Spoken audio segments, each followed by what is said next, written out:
मैं चित्रा त्रिपाठी, अब से सिर्फ एबीपी न्यूज पर। एबीपी न्यूज आपको रखे आगे। गठबंधन की जरूरत क्या है? थोड़ा मुसलमान में असमंजस फैलाना है, मराठाओं के खिलाफ पिछड़े वर्ग को खड़ा करना है।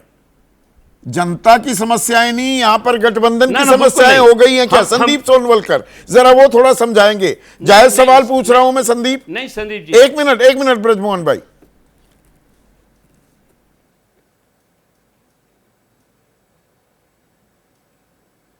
बिल्कुल जायज सवाल है, लेकिन सबसे बड़ा सवाल है कि पैसा कहाँ से लाएंगे। महाराष्ट्र पे 2.5 लाख करोड़ का कर्जा हो गया और जो ये घोषणाएं कर रहे हैं, मुझे लगता है पूरे बजट से भी ज्यादा कर्जा हो जाएगा। यहाँ पर जो ठेकेदार है उन्होंने हड़ताल कर दी है कि हमारा 40,000 करोड़ रुपए बकाया वो चुकाया नहीं गया। भगवान जाने पैसा कहाँ से लाएंगे। वो बाद की बात है, अभी चुनाव जीतना प्राथमिकता है किसी की भी। वो तो कोई महाविकास अघाड़ी वाले कौन सा पूरा का पूरा बजट फाइनेंसिंग सिखा रहे हैं, वो भी पिटारा खोल रहे हैं, ये भी खोल रहे हैं।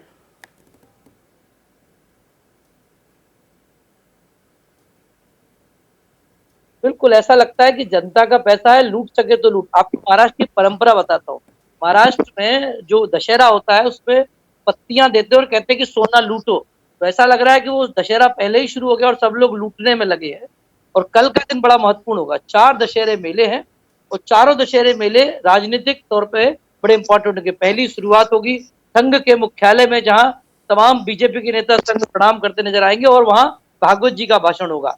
उसके बाद उद्धव ठाकरे का भाषण है, उसके बाद एकनाथ शिंदे का भाषण है, साथ ही वहां पे मनसे के राज ठाकरे भाषण देंगे।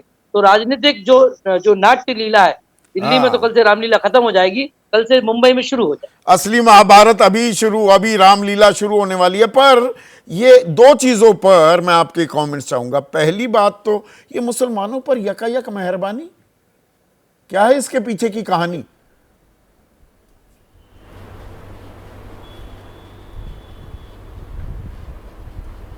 बिल्कुल सीधी कहानी है कि पिछला चुनाव में दलित, मुसलमान और मराठा एकजुट हो गए थे, तो परिणाम सबके सामने थे।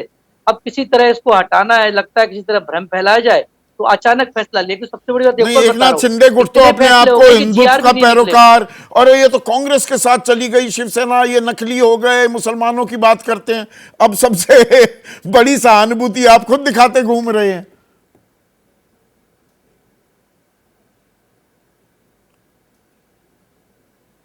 वो इसलिए क्योंकि एकनाथ शिंदे ठाणे और कल्याण से आते हैं और मुसलमानों की संख्या करीब करीब 20% है। उनको भी मालूम है कि उनके इलाके में मुंब्रा आता है, मीरा रोड आता है, कल्याण आता है, जहाँ पर बहुत बड़ी संख्या में मुसलमान रहते हैं, तो जाहिर तौर पर उनके वोट चाहिए। और जहां तक आपको बताऊं ओबीसी की बात सवाल है, हाँ, ये 15 लाख क्यों कर दिया चुनाव में करती है, हाँ। तो ओबीसी को एकजुट करती है। नहीं, क्रीमिलेयर की सीमा जो है, हाँ वही भाई अपने आप कहते फिरेंगे ना, सिफारिश का मतलब चुनावी मैदान में जाकर देखिए हम तो ये करने के लिए भी तैयार हैं। ये मराठा बनाम पिछड़ा वर्ग की राजनीति पर दांव खेला जा रहा है क्या?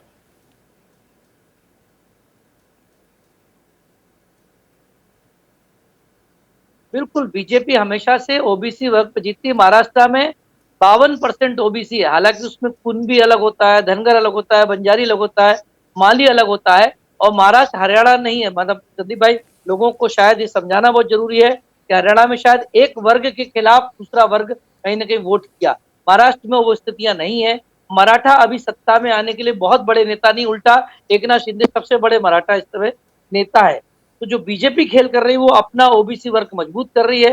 अब सवाल यह है कि यदि ओबीसी वर्ग मजबूत होगा तो क्या वो पूरा बीजेपी को वोट करेगा, इस पर भी बहुत सारे अभी सवाल है, क्योंकि कुणबी को भी ओबीसी मानते हैं और जो धनगर है उन्होंने भी विरोध में वोट किया था बीजेपी। तो राजनीति की कढ़ाई में तेल डाला जा रहा है। अभी तेल की धार देखिए और तेल की पुकार भी देखिए। एसके सुपारी वाला 20 सेकंड में आप एक कमेंट जोड़ना चाह रहे थे, बोलिए क्या बोलना चाह रहे हैं? जब भी उद्धव बालासाहेब ठाकरे, हम लोगों ने जब कांग्रेस और एनसीपी के साथ गठबंधन किया, जैसे आपने फरमाया अभी संदीप चौधरी जी, तब एकनाथ शिंदे जी और बीजेपी और इनके जितने भी साथीदार थे, इन्होंने कहा कि हिंदुत्व छोड़ चुके हैं बालासाहेब ठाकरे के सुपुत्र उद्धव बालासाहेब ठाकरे।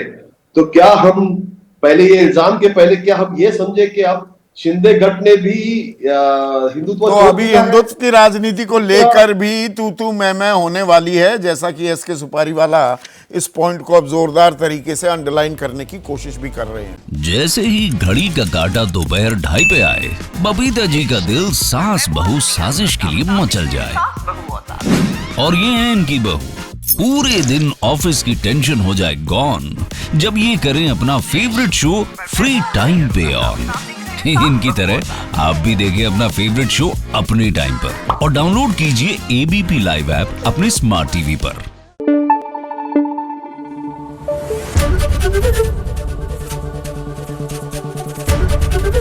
एबीपी न्यूज आपको रखे आगे।